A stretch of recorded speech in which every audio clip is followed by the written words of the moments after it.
Let me give you 3 steps to start life change that can change your life, your personality, your lifestyle. Everything can change. Here's the steps. Number 1, find out how things work. The first key to doing better is find out. To change your life, really, you need ideas. There isn't anything an idea can't change. And Schoff taught me the major problem is lack of an idea, not a problem. At first, I didn't have any money. I said to Mr. Schoff, I don't have any money. He said, that's not a problem. Now, see, up until then, I always thought it was. Right? I was confused. He said, no, the problem is lack of an idea on how to create money and wealth. It isn't lack of money, it's lack of ideas. So if you get the ideas, see, you can change anything. Now, to get ideas, you need a constant study of finding out. Now, Schoff also said, when you find out something that works, put the information in your journal. Don't use your head for a filing cabinet. Put it in your journal so that you can do the next best thing. Repetition, repetition, repetition. Go over it. And if you repeat it, go over it, sure enough, someday, some mysterious day, the idea takes root, starts to grow, and shows up in your bank account, and your dress, and your personality, and your lifestyle. But capture the ideas in your journal. Find out how things work. Schoff gave me this word for my life change. He said, study. Great word. If you wish to be successful, study success. If you wish to be happy, study happiness. If you wish to be wealthy, study wealth. Don't leave it to chance. Make it a study. Some people just go through the day with their fingers crossed. See, that won't do it. You've got to study the things that can change your economic, social, spiritual, personal life. Now, here's a qualifying phrase. And we'll have several of these qualifying phrases throughout the seminar. Here's the first one. You may not be able to do all you find out. I understand that. You may not be able to do all you find out, but you should find out all you can do. See, you don't want to wind up at the end of your life and discover that you've lived only 1/10 of it. And the other 9/10 went down the drain. Not for lack of opportunity, for lack of information. So that's number 1, find out how things work. Now here's the best human virtue for finding out. Curiosity. Make a note of that. Curiosity. Be curious. You might add a word to it that'll help. Childish curiosity.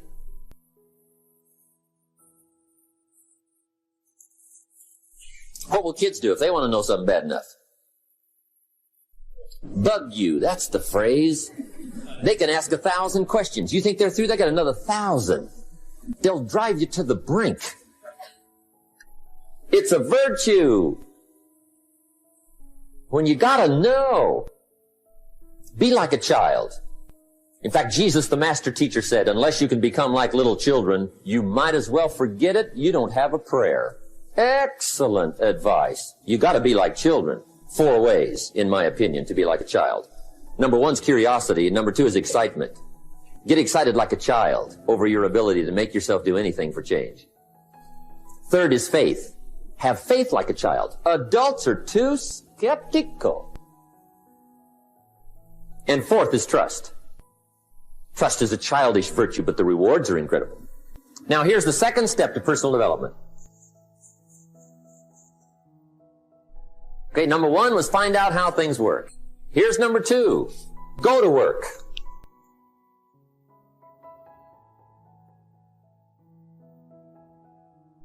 You must now take action on what you found out. In doing business around the world, we call it game plan. Put together your game plan. One of the major things we teach on the weekend seminars, game plans. How to game plan your office. If you're in sales, you need a game plan. Kids need a game plan. You need a home game plan, social game plan, a business game plan. Everybody needs game plans. Financial independence, game plan. Your investment, game plan.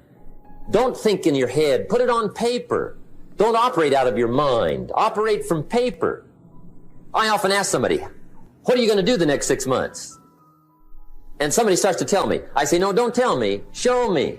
Show me your game plan for the next 6 months. Then I can look at things and maybe I can help. But you got to operate from paper. Put it on a game plan. Take action on what you found out. Now here's the best word I know of to go with action. Massive.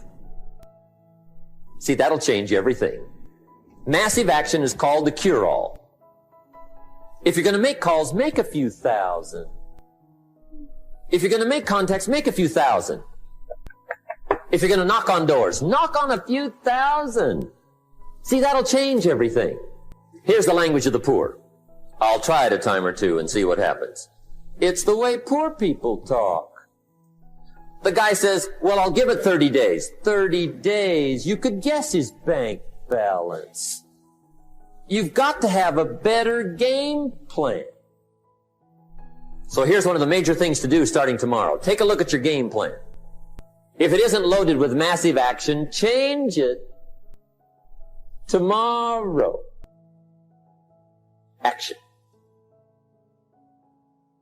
The formula really works like this. Pick up a good idea, take heavy action. Pick up a couple of good ideas, take heavy action. That's the formula for success.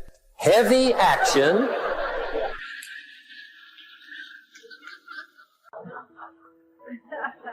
It's a good thing we can edit all this, right?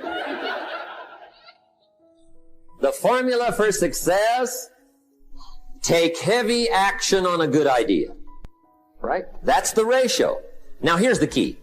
Don't wait till you've learned 2,000 or 3,000 things. Because that way you'll use up all the time.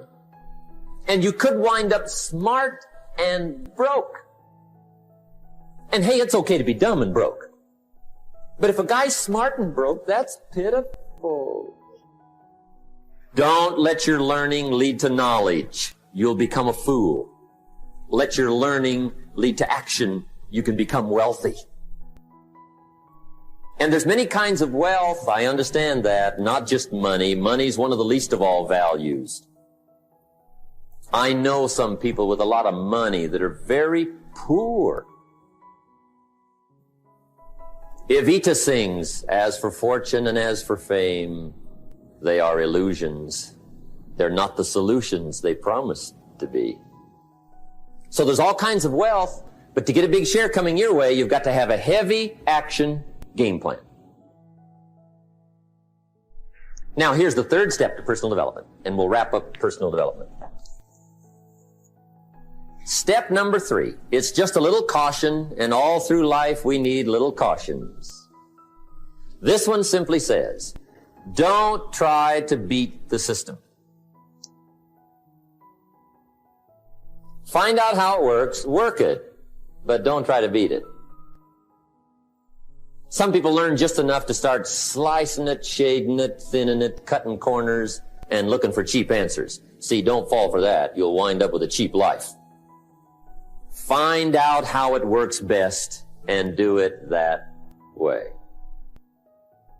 Even though it seems to take a little longer, do it right. Don't compromise with right. Now, under this step, here's another key. Be a quick learner. Don't let it take long to teach you. Learn quicker. One guy said he broke his nose 7 times in the same place. Somebody says, looks like you'd stay out of that place. Learn quicker.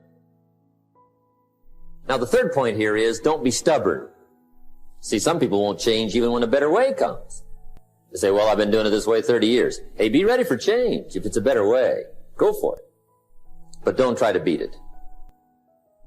Or you'll be like the guy that went to Las Vegas. He didn't have much money. So he didn't want to risk his money gambling. But he gets to Las Vegas and the jackpot bells are ringing. The money's flowing. The lights are flashing. And he can't help himself. He's got to gamble. But instead of gambling with his cash, he decides to play the mental gambling game. And the brilliant scheme he worked out goes like this. He'd pick a number like number 3. Mentally, he would bet a certain amount of money on the number.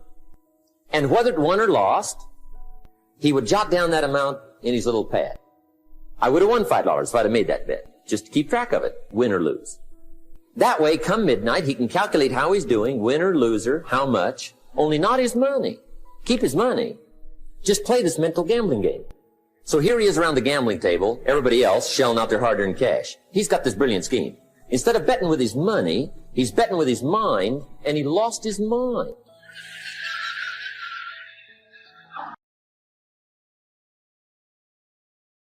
Living life intentionally is crucial for leading a fulfilling and meaningful life. It means being aware of one's goals and values, and making conscious choices that align with those. By living intentionally, one can actively shape their life and create the reality they want, rather than just passively going through the motions. When living intentionally, one is able to take control of their life and make the most of it. Intentional living also helps in setting clear priorities and making time for what is important to us. It helps us to focus on what truly matters and eliminate distractions and things that do not align with our goals or values. Additionally, it promotes mindfulness and self-awareness, which can improve our mental and emotional well-being. Furthermore, intentional living is a way of taking responsibility for our own happiness and well-being.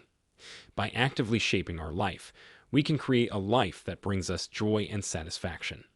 It can also help us to connect with our purpose and find meaning in our life. Overall, living life intentionally is essential for leading a fulfilling and meaningful life. It allows us to take control of our life, make the most of it, and ultimately create the reality we want.